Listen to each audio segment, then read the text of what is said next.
오늘 말씀의 제목은 하나님 아버지의 사랑, 하나님 아버지의 사랑입니다.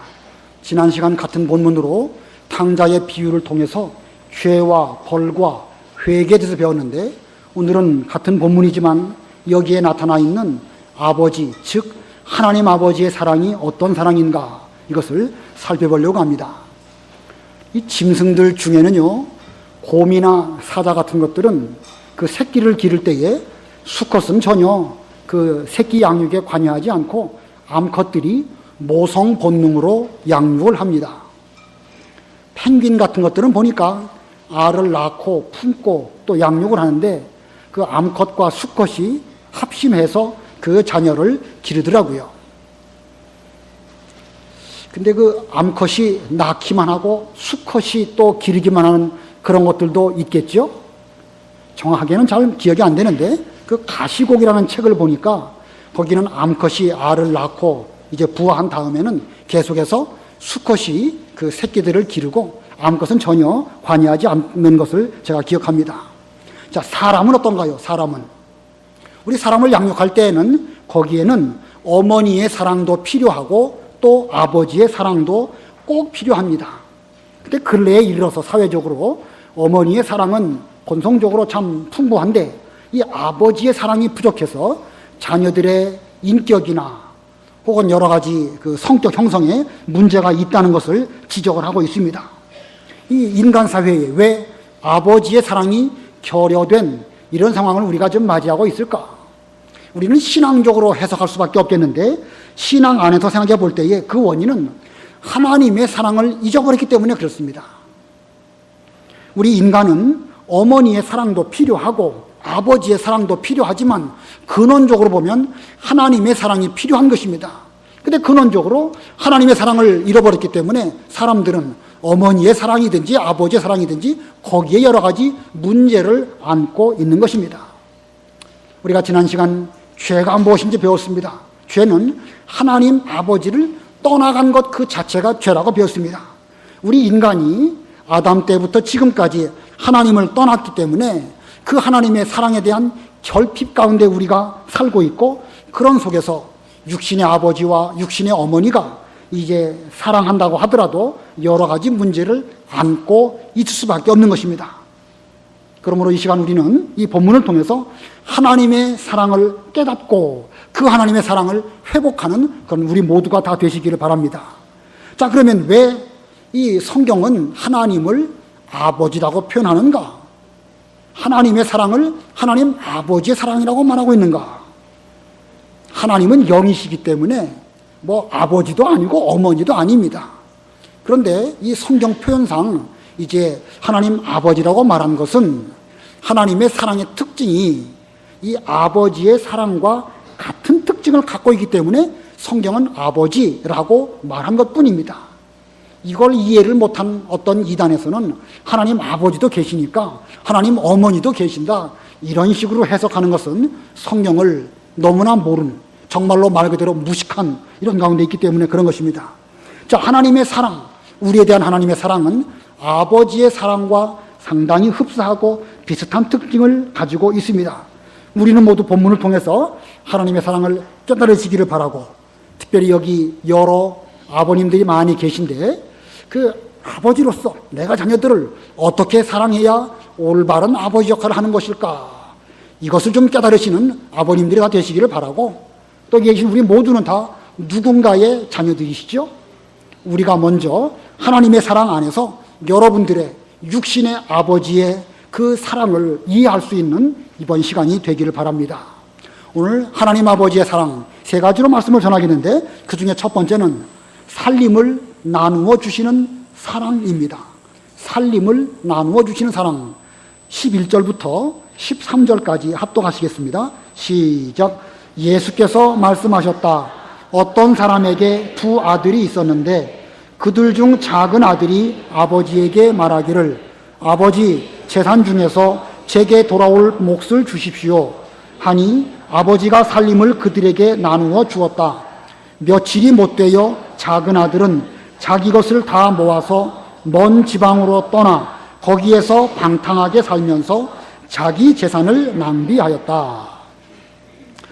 요즘 부모님들 중에 보니까 일찍 재산을 자녀에게 나누어 주어가지고 그 불필요한 고생, 생고생을 하는 그런 부모님들이 종종 있는 것 같습니다. 자녀에게 다 재산을 물려주고 정작 자신의 호구지책은 없어가지고 막막한 가운데 그저 아들에게 그저 겨우 그저 용돈이나 받아서 쓴다든가 그런 어려운 가운데 있는 부모님도 계시고, 또 자녀들은 그 부모에 대해서 제대로 돌보지도 않고, 그래서 결과적으로 부모와 자식 간에 심각한 문제를 일으키는 그런 일들이 종종 있습니다. 이것은 왜 그런 일이 생겼을까? 그 자녀에게 재산만 물려주었지 그에게 신앙을 물려주지 아니하였고, 하나님의 사랑이 무엇인지, 그 부모가 자녀를 어떻게 사랑하는 것인지 그 사랑을 깨닫지 못하게 했기 때문에, 그 사랑을 깨달을 수 있는 그런 그 기회를 얻지 못했기 때문에 결국 그와 같은 상황이 된 것입니다. 신앙과 사랑은 물려주지 못하고 재산만 물려주니까 그 자녀가 망하는 길로 걸어가는 것입니다. 왜냐하면 그 자녀는 재산을 지킬 줄도 모르고 쓸 줄도 모르고 부모에 대한 효도도 모르고 사랑도 모르고 이런 가운데 있기 때문에 오히려 그 재산이 그 자녀와 부모 사이의 간격을 떨어뜨리는 이런 결과를 가져오는 것입니다.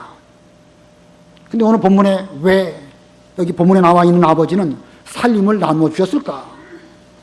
이 둘 작은 아들이 그 재산을 탕진할 것을 몰랐을까? 이 본문의 아버지는 하나님 아버지를 비유합니다.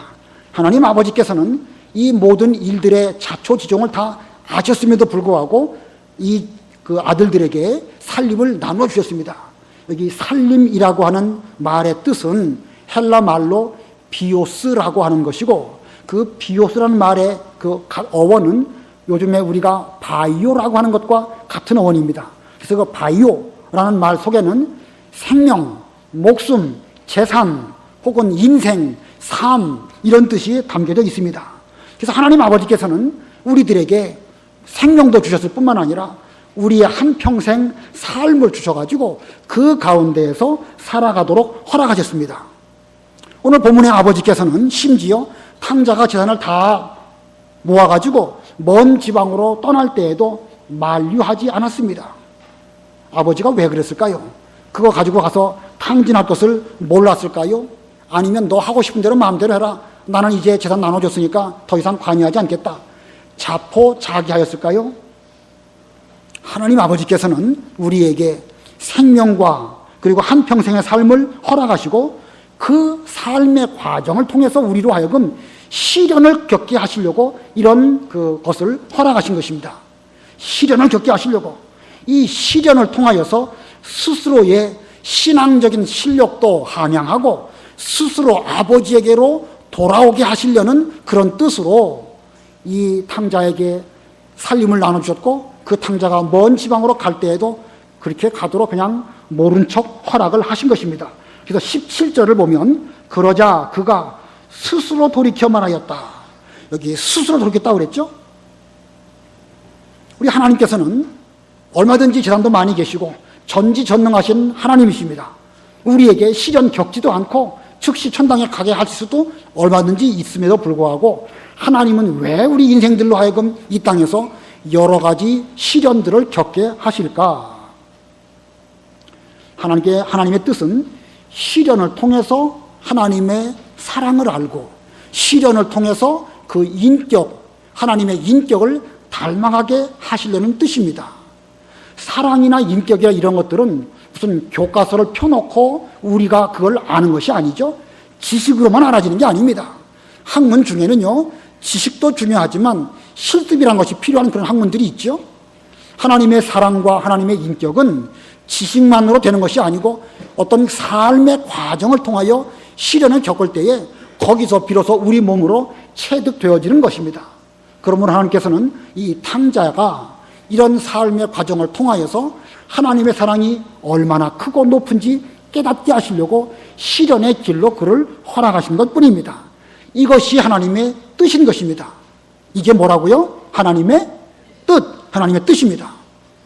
하나님께서 왜 이스라엘 백성들에게 애굽에서 400년 종살이하게 하시고 바벨론에서 70년 동안이나 또 포로 생활을 하게 하셨을까?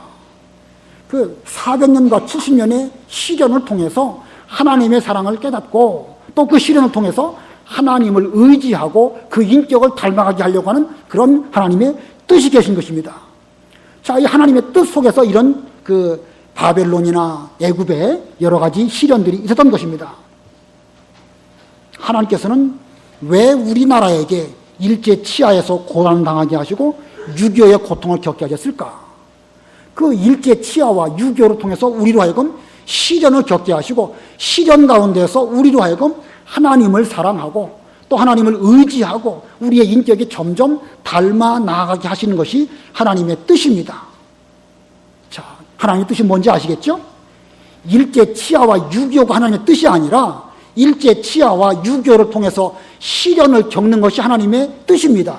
근데 그 시련을 딱 빼놓고 유교가 하나님의 뜻이다, 일제 치하가 하나님의 뜻이다 이렇게 말하니까 그 본말이 전도되어 버린 엉뚱하게 뜻이 되어지는 거예요. 시련이 핵심이에요. 시련. 그 시련을 떼어놓고 해보니까 이상하게 말이 되어버리는 거예요. 자, 이게 말을 알아듣지 못하는 것인지 독해력이 부족한 것인지 믿음이 없는 것인지 도대체 이 세상이 참 이상합니다. 아무튼 믿음이 없으면 세상을 그렇게 보는 거예요. 자, 중요한 것은요, 하나님께서는 이 시련을 통해서 결과적으로 하나님의 사랑과 인격을 깊이 깨닫게 하시려고 이와 같은 길을 걸어가게 하신 것입니다. 그러니까 우리 부모들도 자녀들에게 뭐 여러 가지 재산 나눠줘야죠. 그 나눠주지 않고 뭐 부모만 그냥 잘 먹고 살다가 천당 간다, 그건 뭐 잘하는 게 아니죠.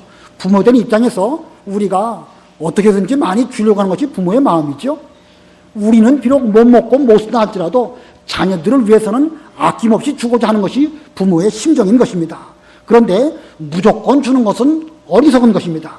하나님 아버지처럼 여러 시련과 여러 과정을 통해서 그의 실력이 함양되어지고 스스로 깨닫게 될 때에 그때에 주시려고 하나님께서는 우리 인생들로 하여금 이 세상에서 살림을 나눠주시고 여러 일들을 겪게 하시는 것입니다. 이것이 하나님 아버지의 첫 번째 사랑인 것입니다. 그다음에 두 번째, 하나님 아버지의 사랑의 두 번째는 돌아오기를 기다리는 사랑입니다. 돌아오기를 기다리는 사랑. 20절 다 같이 합독하십니다. 시작. 그가 일어나서 자기 아버지에게 갔는데 아직도 거리가 멀었을 때에 아버지가 그를 보고 불쌍히 여겨 달려가 그의 목을 껴안고 그에게 입을 맞추었다. 자, 탕자를 떠내보낸 아버지께서는 내내 탕자를 기다렸습니다. 아버지로서, 하나님 아버지로서 탕자가 지금 어떤 고난 가운데 있는지 모르지 않았습니다. 만일 어머니였다고 하면 무슨 음식을 싸들고 돈 조금 마련해서 찾아가서 먹여주고 잘 위로해주고 그랬을지도 모르겠습니다.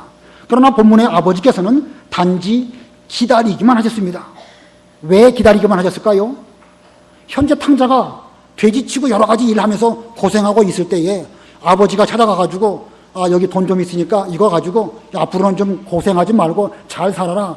만약에 그렇게 한다고 하면 이 자녀 교육은 실패로 돌아가는 것이고 탕자는 더욱 방탕한 길로 걸어갈 수밖에 없을 것입니다.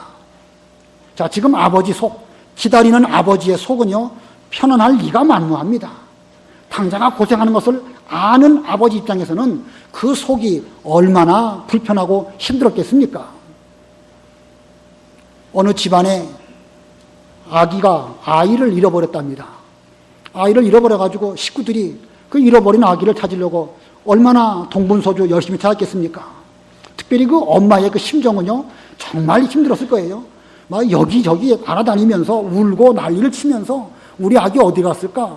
열심히 찾았지만 쉽게 찾아지가 않았어요. 근데 아버지는 그냥 아무 말도 하지 않고 그냥 가만히 있더라는 것입니다. 그러니 그 아내 입장에서 그 남편을 볼 때에 속이 뒤집히겠죠? 그래서 남편에게 가서 말하기를 당신은 아기가 없어졌는데 그렇게 태평하고 가만히 있습니까? 그랬더니 그 남편이 하는 말이 내 입 안을 한번 봐주시오 라고 하면서 입을 벌리더라는 거예요. 입 안을 보니까 입이 온통 헐고 속이 시커멓게 탔으니까 입까지도 시커멓게 타 들어갔더라는 거예요. 그 실제로 속이 막 타 들어가는 그런 경우가 있죠. 그러면 입도 덩달아서 시커멓게 탄다고 그러더라고요. 그러니까 그것은 그 어머니의 사랑의 특징이 이렇게 부지런히 찾고 여러 가지 뭐 이렇게 나타나지만 아버지의 사랑의 특징은 입으로는 나타나지 않는다 할지라도 속으로 힘들고 어려운 것은 그 어머니만 못지 아니한 것입니다. 엄마에게는 엄마의 사랑의 특징이 있지만 아버지에게는 또 아버지의 사랑이 특징이 있어서 그렇게 표현되어지는 것입니다. 오늘 본문의 아버지께서도 사실 그의 속이 아니었을 것입니다. 어쩌면 떠나간 탕자보다 기다리는 아버지의 심정은 훨씬 더 시커멓게 타들어갔을 것입니다. 그러나 그래도 기다려야 되는 것입니다. 스스로 돌이켜 돌아올 때까지 기다려야 하는 것입니다.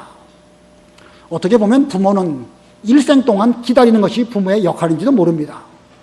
어렸을 때에는 자녀가 자라는 것을 기다리고 성인이 돼서는 사람답게 살도록 기다려주는 것이 부모의 역할이고 또 그 뒤에 또 부모가 노인이 되면 자녀가 찾아와 주기를 기다리는 것이 부모의 역할인지도 모릅니다. 전화 한 통화 오는 것을 얼마나 또 기다리는지 모릅니다.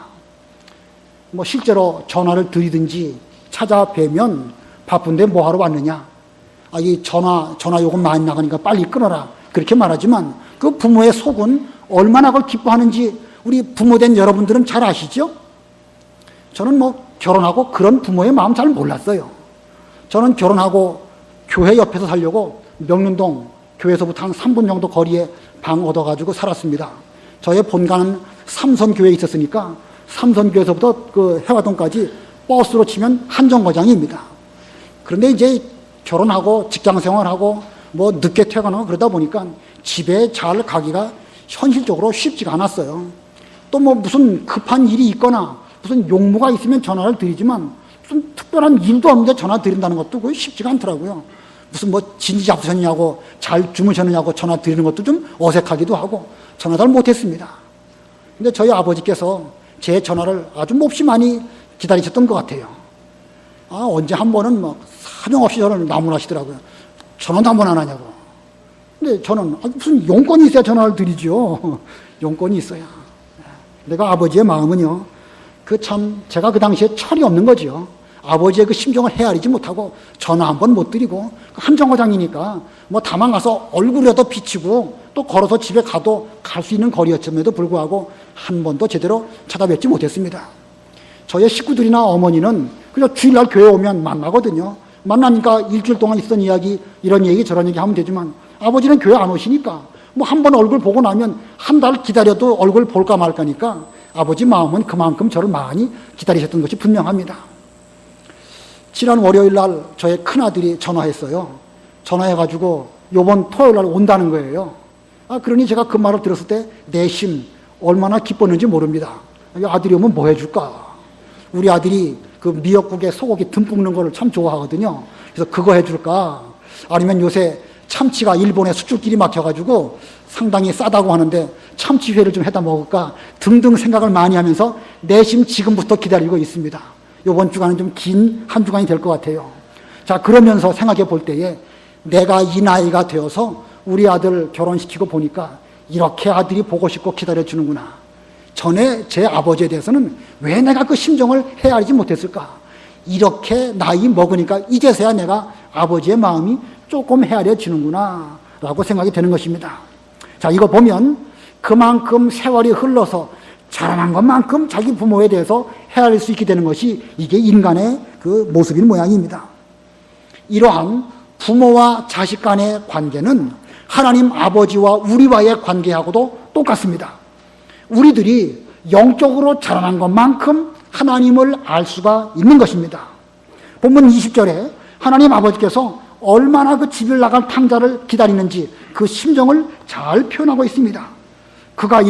탕자가 일어나서 자기 아버지에게 갔는데 아직도 거리가 멀었을 때에 아버지가 그를 보고 불쌍히 여겨 달려가 그의 목을 껴안고 그에게 입을 맞추었다. 아직도 거리가 멀지만 평소에 아버지는 아들을 기다리고 있었습니다. 거리가 멀어서 사람을 분갈할 수 없는 지경이 되어서도 벌써 척 보면 사랑하는 관계에 있는 아들을 보면 아는 거예요. 보면 알고 느끼는 것입니다. 그래서 달려가서 껴안고 입을 맞추고 그렇게 기쁨을 아버지께서 나타내 주신 것입니다. 현재 하나님 아버지께서는 저와 여러분을 이렇게 기다리고 계십니다. 육신의 아버지를 찾아뵙는 것도 기회가 늘 있는 것이 아닙니다. 찾아뵐 때 찾아뵙지 못하면 다시 그런 기회 우리에게 없습니다. 마찬가지로 하나님 아버지를 찾아뵙는 그 일도 기회가 늘 있는 것이 아닙니다. 우리에게 한평생 삶이 우리에게 주어졌지만 지나가고 나면 더 이상 돌이킬 수 없는 것이 우리의 인생입니다.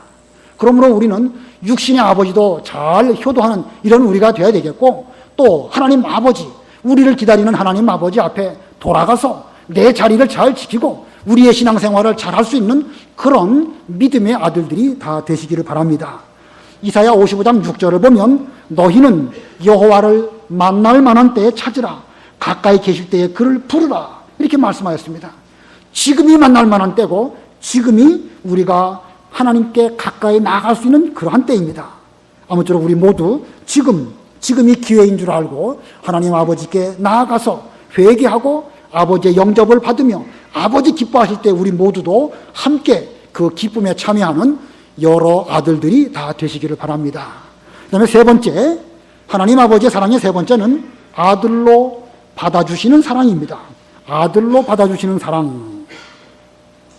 이 탕자는 자기가 아버지에게로 돌아가기로 마음먹은 때로부터 아버지에게 가면 내가 뭐라고 말씀을 드릴까? 이거 도무지 유구무원이죠.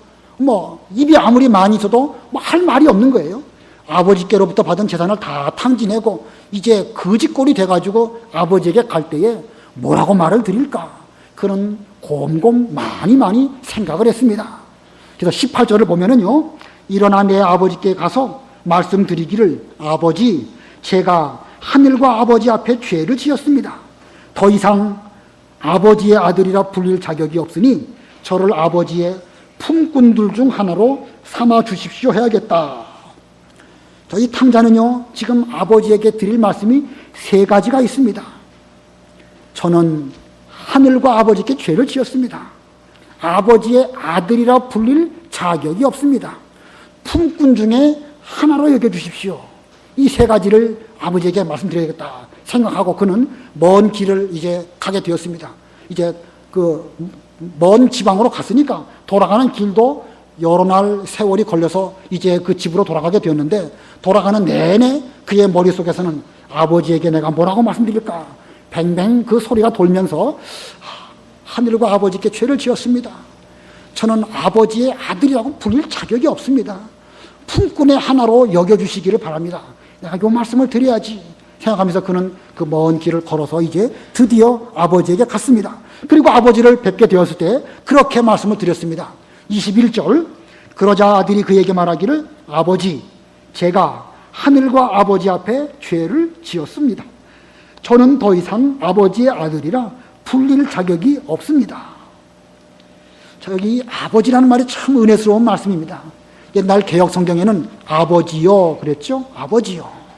탕자가 지금 아버지를 뵙는 순간 아버지라고 불렀습니다. 뭐라고 불러야 될까요? 품꾼이 하나밖에 안 되는 그런 자격이니까 차마 아버지라고 부를 수는 없겠지만, 그렇다고 아저씨라고 부를 수도 없고, 또 아버지, 여전히 나를 사랑해 주시는 아버지. 그러나 저는 아버지의 아들의 자격이 없습니다. 아버지는 여전히 아버지시지만 저는 아들의 자격을 이미 상실해 버렸습니다. 이렇게 말하고 있습니다. 그리고 이제 뭐라고 말해야 되겠죠? 뭐로 여겨달라고 말해야 되겠죠? 품꾼의 하나로 여겨주시기를 바랍니다 라고 말해야 되겠는데, 21절 끝에 보니까 하였으나 아직 품꾼의 하나로 여겨주십시오라고 말하기도 전에 아버지께서 먼저 말씀하십니다. 22절 우리 다 같이 합독하십니다. 22절 시작. 아버지는 그의 종들에게 말하였다. 어서 제일 좋은 옷을 내어다가 이 아들에게 입히고 손에 반지를 끼우고 발에 신을 신겨라. 자, 미처 탕자가 품꾼의 하나로 받아주십시오라고 말을 하기도 전에 아버지는 이미 종들에게 말씀하십니다. 어서 제일 좋은 옷을 내어다가 입히고 손에 반지를 끼워주고 발에다가 신을 신겨라 라고 말씀하셨습니다. 자, 이게 무슨 뜻입니까? 손에 반지를 끼워주고 발에 신을 신겨라.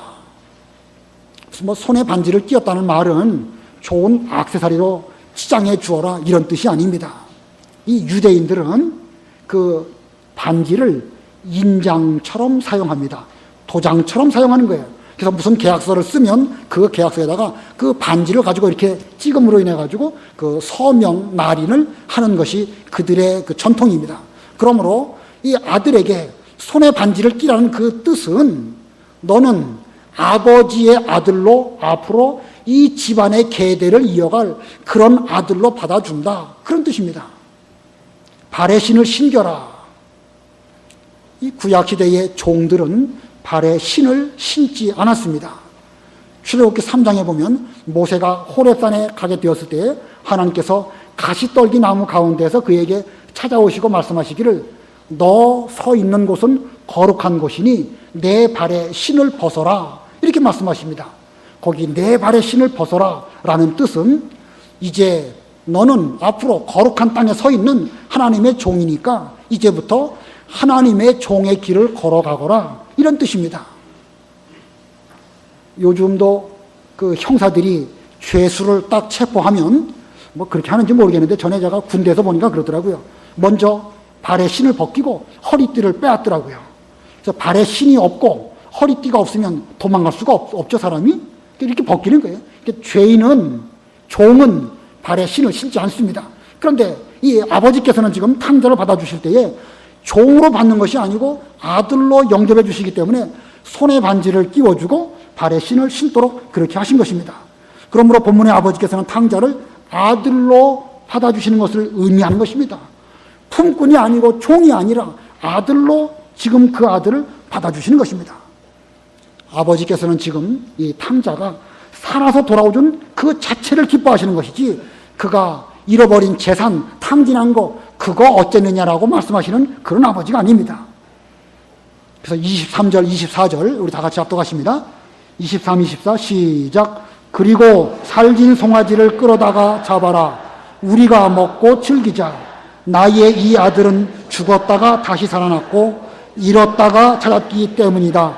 그리하여 그들이 즐기기 시작하였다.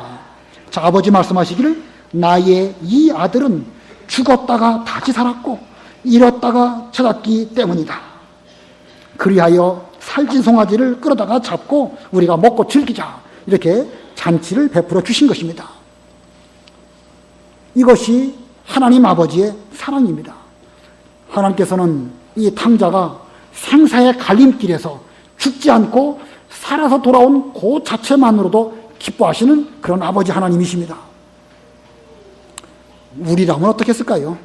여기 아버지들 많이 계신데 우리 아버지의 재산을 다 갖다가 탕진해버리고 그리고 그 짓꼴을 해갖고 아들이 돌아왔을 때에 우리 아버지라면 어떻게 했을까요? 그 돈이 어떤 돈인데 그 돈을 다 갖다 잊어버리고 너 꼴도 보기 싫으니까 나가라. 품꾼 중에 하나 어림없는 소리다. 아마 열받은 아버지들 중에는 분명히 그렇게 하실 분들도 많이 계실 것입니다. 만약에 그렇게 했다고 하면 그 탕자는 어떻게 될까요? 그 이후에 이제 탕자는 오갈 데가 없는 거예요.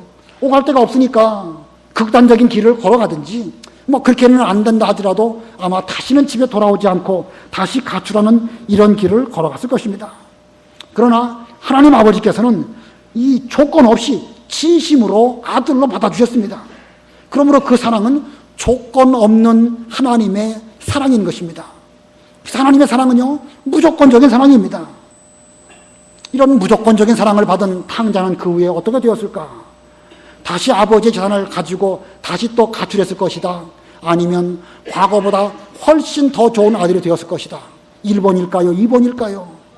그런 시련을 겪었기 때문에 결국 하나님의 뜻은 이 시련으로 말미암아 하나님의 사랑을 깨닫고 더 좋은 아들, 과거에 알지 못했던, 과거에는 아버지가 너를 사랑한다라는 말을 듣는 것을 지식적으로만 들었을지 몰라도 이제는 그것을 뼈저리게 체험한 이런 아들이 되었기 때문에 그는 분명 아주 훌륭한 그런 아들이 되었을 것입니다.